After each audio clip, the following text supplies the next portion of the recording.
Pues, todos vamos a iniciar esta narración titulada La gotita que volvió a ser Clarita. Clarita era su nombre. Era una linda gota de agua transparente que se divertía cada vez que los cielos se oscurecían, que sabía que se desprendería de su amiga la nube gris. Clarita era afortunada, puesto que normalmente a medio camino rumbo a la superficie terrestre se transformaba en vapor y regresaba al cielo. En otra ocasión, una hoja de un árbol la interceptó. Allí quedó tambaleante por unos momentos, pero con el pasar de las horas se evaporó y volvió a hacer su recorrido ascendente hacia las nubes. También Clarita era una gotita especial, puesto que como buen fluido podía tomar diversas formas, según la superficie que lograra atravesar. Eso le entretenía mucho, porque llegaba a aprovechar si el viento soplaba para pasar a través de formas de estrellas, esferita, cubos, un tetraedro. Sí que se divertía. Otras veces al precipitarse llegó a chocar con unas gotitas de aceite comestible que llegaban a brincar en algunas ventanas de departamentos de edificios altos. Como tenían distinta densidad, las gotitas de aceite no se mezclaban con la gotita de agua y llegaban a ser concursos de figuras singulares que podían adoptar.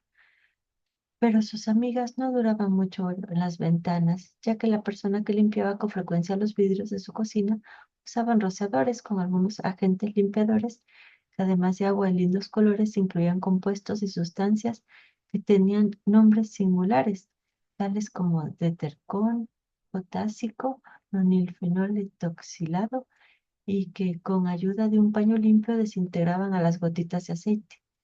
Clarita normalmente se evaporaba antes de que todo eso sucediera, pero no se ponía triste porque sabía que podría haber nuevas amigas en otro día de lluvia en que algunas familias preferían cocinar en casa.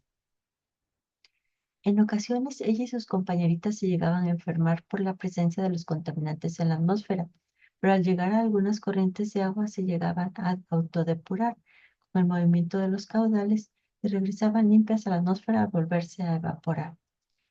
Llegaba a ocurrir que al transcurrir las estaciones del año y con el movimiento de las nubes, una vez Clarita se convirtió en hielo y visitó el Polo Norte. Y ahí conoció al gran hielo que se había formado hace millones de años y estaba a punto de morir por el calentamiento global. Y ello a la larga iba a provocar que gran parte de la porción terrestre del planeta pereciera por el aumento del nivel de las aguas oceánicas. Un día, sin que se lo pudiera imaginar, la suerte de Clarita cambiaría dramáticamente. Las condiciones de presión y de temperatura del medio ambiente, debidas a la presencia del fenómeno de huracán, cuya influencia se sintió en el valle, provocaron que la nube gris ahora tuviera un tono muy, muy oscuro. Clarita, que era vapor, se condensó, pero en esta ocasión muchas compañeras se comenzaron a precipitar antes que ella. La velocidad de caída de las gotas fue más rápida y sí lograron llegar a la superficie terrestre. Algunas tocaron la superficie y se evaporaron. Otras no lo consiguieron y cuando todo el pavimento de aquella ciudad se mojó, las gotitas se juntaron y formaron charcos. Luego pequeñas corrientes de agua que comenzaron a circular por la calle. Llegó el turno de Clarita, que notó que caía y caía y esta vez no se evaporó. Impactó ya no contra el suelo, sino contra el agua de una de las pequeñas corrientes que se formaron en la calle adoquinada de aquel barrio de Coyoacán. Clarita se emocionó al sentir que se movía dentro del flujo de agua. Todo era novedoso e inquietante. Pasados algunos minutos, Clarita alcanzó a percibir su reflejo en el espejo de un aparador y no se podía reconocer. Su tonalidad ya no era clara, sino entre gris y café. Se había teñido por la mezcla de fragmentos de polvo y tierra que yacían sobre el adoquín y que fueron lavados por la lluvia. No le preocupó mucho por el entusiasmo de saber hacia dónde viajaría. Al final de la calle de Coyoacán había una ancianita que, preocupada por el medio ambiente, solía aprovechar el agua de lluvia captándola con cubetas.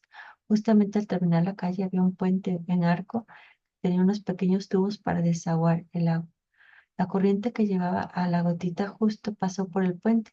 En su parte baja, parte del caudal se metió en el tubo. Se formaba un chorro que caía justamente dentro de las cubetas que colocaba la ancianita. Allí fue a dar la gotita, que se percató que su viaje estaba por concluir. Cindy era el nombre de la ancianita. Tenía una nieta llamada Azul. Ambas cargaban las cubetas hacia la casa de la ancianita, que por fortuna no estaba lejos del puente, porque si las cubetas eran como de 10 litros, esto equivalía a un peso de 10 kilos. La cubeta que contenía la gotita fue destinada al lavado del piso de la cochera. Clarita se desplazó en un divertido chorro que salió de la cubeta y alcanzó a describir una trayectoria en forma de una parábola. Chocó contra el piso y se esparció. Se le había agregado un poco de limpiador al agua, así que el tono era lavanda. Había un poquito de espuma por todas partes. Clarita se movió por una de las líneas de la pequeña corriente que se formó y se dirigió a la coladera. Se formó un vórtice que condujo al flujo en espiral y se fue directo a los tubos del alcantarillado. La gotita seguía fascinada con su viaje, a pesar de que alguna que otra gota compañera que sí tenía unas caras de franca incomodidad con su destino. Los conductos eran de polivinilo PVC, que recientemente se habían sustituido, ya que por la antigüedad de la ciudad los anteriores, que eran de concreto, prácticamente habían desaparecido en algunas zonas, lo cual era riesgoso porque podrían haber filtraciones de elementos contaminantes en los mantos acuíferos. Algo divertido eran las desviaciones a 45 grados que llegaban a tener los conductos para seguir circulando con destinos diversos. Algunos caían a pozos de visita y de allí tomaban otras direcciones y sentidos según la dirección que tuviera el terreno, la inclinación que tuviera el terreno. Desafortunadamente, el sistema de alcantarillado no separaba el agua de lluvia del agua residual y pues no faltaban algunas gotas, aguas residuales propias de la naturaleza humana.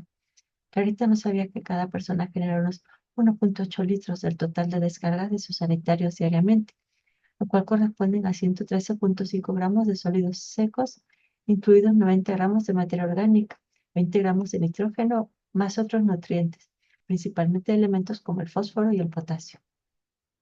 De repente las tuberías llegaron a zonas planas y casi el flujo dejó de circular y la gotita quedó dentro de un pozo de visita por algún tiempo.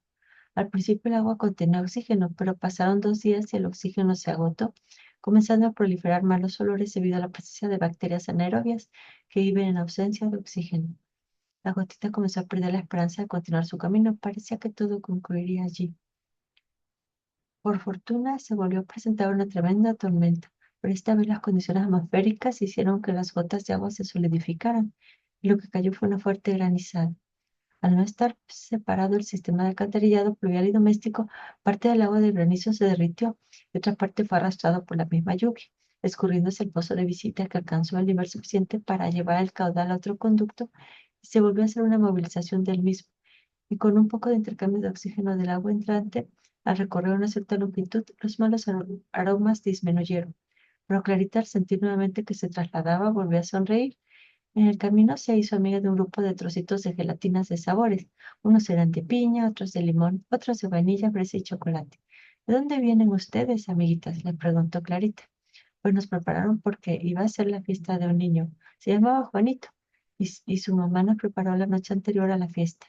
Fue interesante porque al principio éramos un polvito de colores que contenía grenetina.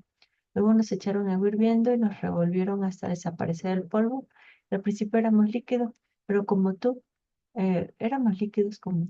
pero luego después de varios minutos quedamos así en este estado de gelatina. Tuvimos distintas formas también de florecitas, estrellas de personajes infantiles. Fue muy divertido todo el proceso, pero al final de la reunión no todos fuimos consumidas por niños y papás y finalmente fuimos desechadas mientras se lavaban algunos pequeños platitos. Así fue como llegamos aquí. La plática se interrumpió de repente debido a que el conducto llevó al caudal que pasó por una serie de rejillas entre horizontales y verticales. Se les alcanzaba a leer un letrero que decía tratamiento previo. Al final de ellas un cárcamo de bombeo, en este caso anaerobio. El cárcamo de bombeo tenía una expresión cómica pero seria. Se formaba en su fachada una especie de bigote enorme y le daba con expresión solemne la bienvenida al caudal que entraba porque había sido seleccionado para su tratamiento. La gotita se sintió como fue elevada con ayuda del motor de la bomba de succión. La velocidad a la que comenzó a mover el flujo fue varias veces mayor a la que llevaba en condiciones de movimiento, debido que solamente a la aceleración de la gravedad. Debido solamente a la aceleración de la gravedad. Finalmente, las gotas salieron en un chorro que entraba justamente un desarenador que contaba con unos bastidores que justamente separaban el caudal líquido de los elementos sólidos más finos. La gotita pasó entre los pequeños huecos de la malla de los bastidores. Sintió claramente ajustarse a su forma a la de un cubo y luego cayó del otro lado con el resto de sus compañeras de viaje. Detrás quedaron sus compañeras gelatinas, además de algunas pequeñas rocas y minerales de distintos colores que habían llegado a platicar con ella y ser amistosas. Además de espumas y grumos, algunos grasosos y aceitosos, que se despidieron de ella, ya que sus caminos a partir de allí se apartarían. El desarenador permitió que el líquido pasara hacia un tanque de sedimentación. Se veía el movimiento de la propagación de las ondas a medida que ingresaba el flujo a dicho tanque. Después de unos minutos, el líquido alcanzó el reposo dentro del tanque. Hola, agua, amiga, se oyó una voz. Soy el sedimentador primario. El objetivo principal de que estés aquí será que te clarificaré. Algunos sólidos orgánicos que están revueltos contigo se van a sentar en el fondo. Otros elementos flotantes como grasas y de origen plástico saldrán a la superficie y serán removidos. Principalmente lo que se logrará estando conmigo es obtener un líquido homogéneo capaz de ser tratado biológicamente y unos fangos soludos que pueden ser tratados separadamente.